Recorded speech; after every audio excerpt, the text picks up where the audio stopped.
بسم الله الرحمن الرحيم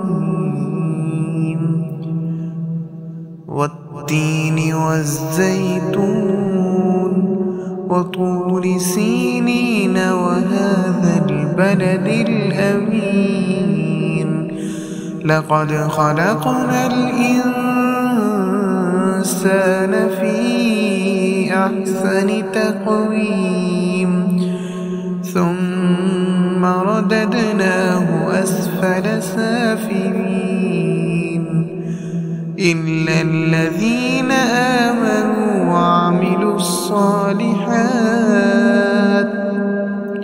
وعملوا الصالحات فلهم أجر غير ممنون